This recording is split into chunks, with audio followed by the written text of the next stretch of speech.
Welcome back to Global. I'm John Sopel. The news we've been awaiting all afternoon, and that is what is emerging from Egypt. It does seem there is some information coming in now. Let me just tell you what we've heard in the last few moments. Egypt's President's National Security Advisor has said that a military coup is underway, has also warned that no military coup can succeed against popular resistance without considerable bloodshed.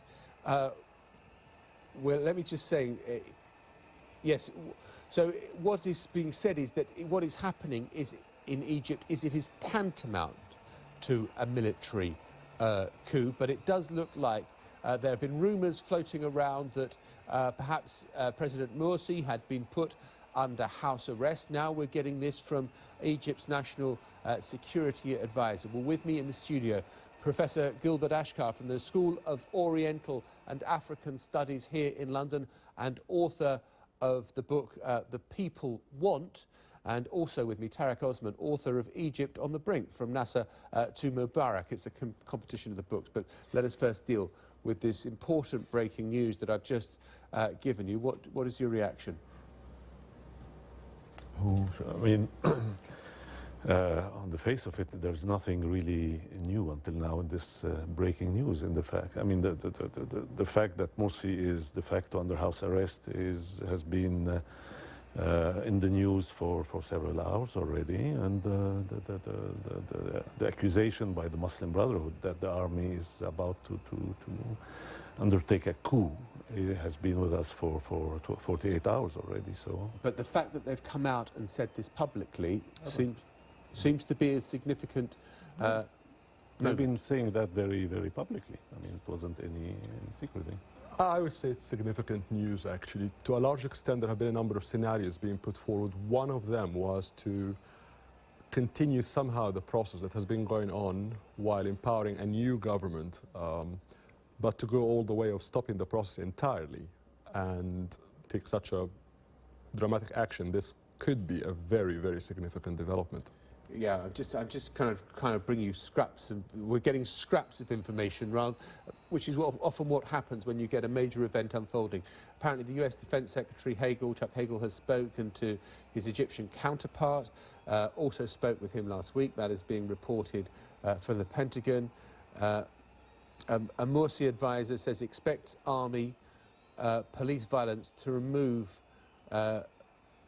And he expects police violence to remove pro-Morsi demonstrators. That is coming in, and has also said that a military coup brings with it huge bloodshed. So these are the scraps of information. We don't have a concerted statement, a detailed statement yet. Is there any chance that Mohamed Morsi will say, "Okay, I'll go quietly"? Go on. I mean, they've been playing basically a chicken game, you know, between Morsi, between Muslim Brotherhood and the army. And I guess that the Muslim Brotherhood, with their very intransigent attitude, were trying to negotiate something with the army and the opposition. But it's very difficult to tell what the outcome will be, because that's why I said in my view that there's nothing new yet, because the real event is still is still ahead of us. I just want to explain the pictures that we're showing now on our screen, because we've split the screen and we're showing two demonstrations. One of them very sullen. That is the pro-Morsi demonstration on the left-hand side of your screen. And on the other side, you have the anti-Morsi demonstration, where everyone is waving their flags, presumably because they believe they are about to prevail. Yes, however, I think really the question right now is not what will be the course of action that President Morsi will decide upon. To a very large extent, as you're showing your audience, the country is divided, and each side is at least millions of people. So whatever happens in the next few hours will determine the immediate future, yes.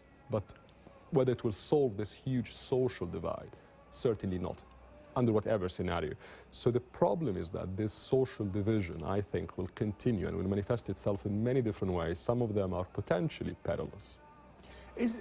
Can you navigate think of any peaceful path through this? I don't know, a technocratic government with Mohamed Morsi as the titular head, but, you know, shorn of a lot of his political power because he's had to accept a massive compromise.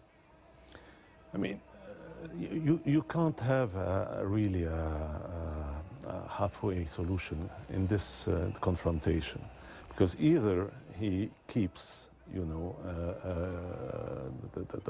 the official power in his hands, or he loses it. I mean, if the army imposes a change on him, then he has basically lost power.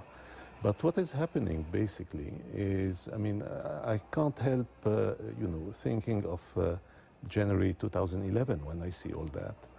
It looks like a remake of the situation of January 2011, but with the musical chairs having been played in the meantime, which means that in January 2011, you had the Muslim Brotherhood, plus the opposition to the regime, liberals, left-wing, whatever, all of them in Tahrir.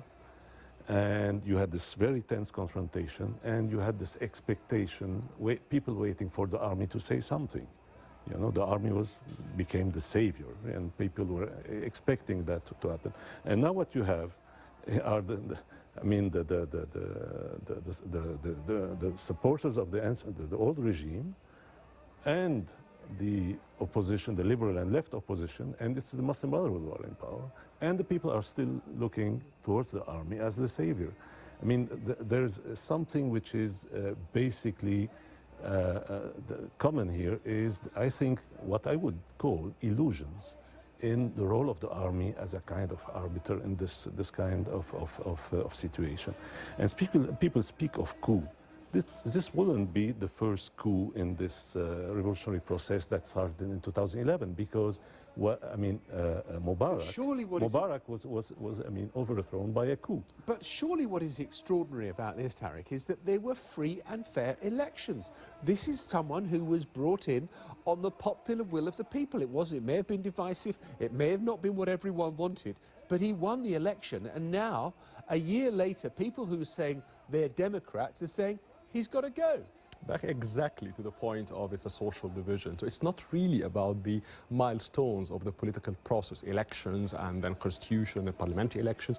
That has been happening, but wide segments of Egyptians feel that the shape of the future that's being put forward right now is not what they want. And on the other side, also wide segments of Egyptians believe, yes, this is what we want. And in my view, this social division on the identity, really, on the future, on the shape of the future, is the real problem in Egypt right now. But back to your point, is there any peaceful solution? I don't know, but there are elements that we are sure will change. So it's almost certain right now that the current legislative structure, in which the upper house is the only legislative chamber, this will not continue. We are sure that the fact that President Morsi has control on the executive power will not continue. It might change. But some elements also we're sure will take place, such as the parliamentary elections, probably sooner than we expected, for example. And where does this leave political Islam? Where does this leave the Muslim Brotherhood?